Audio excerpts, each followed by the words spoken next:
өргөдө ырдасам жашармын. Ак булуттай асманда тазарармын. Ак өргөнүн аркалап аткан таңын, ак өргөдө ырахат жашаган.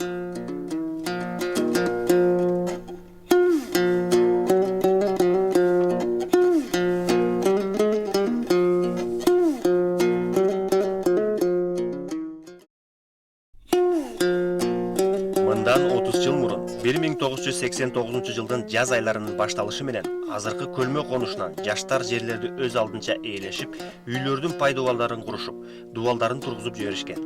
Бул кабарды уккан борбор калабыз Фрунзеде иштеп, окуп, башка элдердин улагасында батирде жашап жүргөн жаштардын башы биригип, азыркы Касым конушун ээлөөгө жетишишкен. Бул жаштардын кыймылы андан дагы өрчүп, борбор каланын тоо тарабындагы эгин талаларын өз алдынча ээлөө башталган. Ушундай токтосуз толкундоонун аркасында ошол кездеги коммунисттик бийлик жаштардын бул талабы менен эсептешип, жаштардын катарынан куралган өз алдынча комиссия түзүп, Ленин райондук аткаруу комитетинен 3 бөлмө бөлүп берип, ошол учурдагы дыйканчылык институтуна караштуу болгон азыркы Ак өргө конушунан үй салууга жерлерди мыйзамдуу бөлүп беришкен. Ленин райондук аткаруу комитети бул жаңы конуштун мыкты архитектуралык долбоору үчүн 10 000 рубль аламанга коюп, ал аламанды Дүйшөн Өмүралиев жетектеген Ак өргө долбоору утуп алган.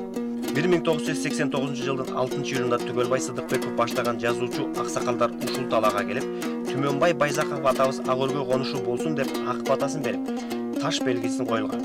Ал тарыхый ташты ушул күнгө чейин бир эжебиз коросунда сактап келет. 7-8 жылдап үйсүз жүрсөң, бала бакыраң өсүп келатса, баягы кыргыздар айтмакчы өлөр өгүз балтадан тайбайт. Ушундай деңгээлге жеткенден кийин ошондой көптөгөн миңдеген адамдар ушундай деңгээлде болуп калгандагы, анан ошолор жанагы уюшуп өз үйсүздүк маселесин чечебиз деген маселе менен баягы эң катуу жалга карабай, ошол кезектеги коркутуу, үркүтүүлөргө баарына карабай анан чыгууга мажбур болдук. Биз биринчи эле 15-июнда курултайыбызды өткөздүк.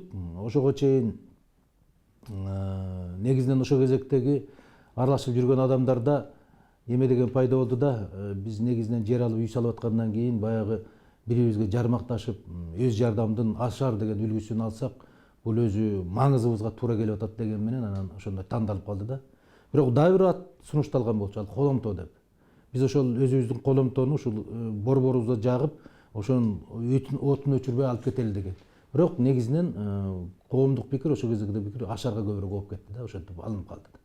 Бул жаштардын курамынан турган комиссия 1989 жылдын 15 июлунда Ашар коомун түзүшүп, 8 августта Ленин райондук аткаруу комитетинен расмий катталып, жер алып үй салууга тиешелүү мыйзамдуу документтерин тапшырган 3500дөн ашык адамга чечим чыгарылып, үй салуу үчүн жер тилкесин бөлүп берген. Ак өргө конушу чыныгы элдик штаб катары Ашар коомуна ошол учурда пайда болгон жаңы конуштар Көлмө, Касым, Ак өргө, Энесай, Бакаята, Алато, Келечек, Акжар конуштарынын маселелерин комплекстүү чечүү зор тажрыйбасын үйрөттү.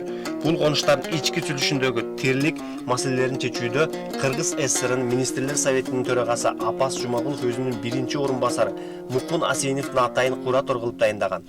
Мукун Асенов ар бир жуманын ишемби күнү азыркы Ак өргө ресторан турган жерге өкмөттүн көчмө жыйынын өткөрүп, жумалык тапшырмаларды берип, кийинки ишембиде аткарыла турган иштер боюнча отчетун алып турган. Фрунзе шаардык аткаруу комитетинин төрагасы Амангелди Муралиев Ашардын демилгесин колдоп, шаардык штаб түзүп, аны Шаракоомдун биринчи орун басары Раматылык Өмүрбек Абакиров жетектеп, шаардын деңгээлдеги расмий мекеме кызматтардагы жетекчилер менен күнүгө кечинде жолугуп, тирлик маселелерди чечүүнүн үстүндө иштер жүрүп турду. Үй деген социалдык маселе көтөрүлгөндүн тегерегинде чоң толкун пайда болуп, жаштардын арасынан лидерлер чыга баштады. Мына ошол кезде ошол жер басуу толкунунан ошол эле Жипар Жекшеев чыкты, мына Жумагазы Усупов, мына Жумагазы Чоң Аюу да бир топтор ошонун тегерегинде ошо бул топтун лидери, бул топтун лидери болуп эле баягы ушул маселе Кыргызстанда саясий эң чоң маселеге айланып калды. Бул 89-жыл күнүнө бир 4-5 жыйын болчу. Ошо 4-5 жыйында ушу кайра чыгып сүйлөп, бул кыймылды ушу иреттештирүү багытында аябай аракет кылдык. Ушу акырында ушу 15 июль Ашар коомун түзөлү. Бул Ашар коому ушул социалдык маселелерди, айрыкча турак жай маселелерин чечүүдөгү ошону мамлекет астында, ошол кезде коммунисттик партия бар болчу, партия астында коюп астыга жылдырга турган бир ыктыярдуу коом болсун деген тилек менен ошону биз түздүк. Кийинки жылдарда жаңы конуштардын жыл сайын өсө баштагандыктан ашарчылар демилге көтөрүп 1992 жылы коомдук мамлекеттик капиталдык курулуш башкармалыгы жана жергиликтүү өз алдынча башкаруу комитеттерин аштырып, жаңы конуштардын ички түзүлүшүндөгү тирлик маселелерин түздөн түз чечүүгө мамлекеттик бюджеттен максаттуу каражаттарды тартып келүү жетишти. 1994 жылы Бишкек шаарынын мэрин атайын жаңы конуштардын маселеси боюнча биринчи орун басары кызматын ачтырып, ага алгачкылардан болуп Ашар коомунун төрагасы Жумагазы Садыр уулу дайындалып, иш алып барган. Анан коом аябай жакты да, себеби деген буга чейин кыргыз жаштардын маселеси чечилбей эле келген да. Мисалы үчүн өзүбүздүн борбордо жашаганга кыйын болчу, каттоого туруш кыйын болчу, ушундай маселелерди көтөрүп чыккан демилге мондай уюм экен. Анан мен кызыгып келип эле катышкам да. Анан күнүгө жумуштан келип, ушу Ашар коомуна келчүбүз да, кыздар. Анан чындыгында кыздар деле аз экен, бирок ага карабай биз деген кыздарды тарта баштадык да. Биз өз тагдырыбызды өзүбүз чечишибиз керек. Кыргыз жаштары качанга чейин үйсүз жүрө беребиз, качанга чейин тилсиз жүрө беребиз, качанга чейин тиги паспорт каттоодон өтпөй өзүбүздүн жерибизде өзүбүз өгөйлөнүп жүрө беребиз. Бул коомго катышышыбыз керек, буларга жардам беришибиз керек деп анан келип активдүү катыша баштагам да. Ошо 89 август айларында. Эгемендүү мамлекет болуп, элдик бийликтин орношуна кыргыз демократиясынын башатына алгачкы чыйырды ак өргө конушу 30 жыл мурун салып, ал ак жол акырындык менен Ашар коому аркылуу бүтүндөй өлкөнү камтыды.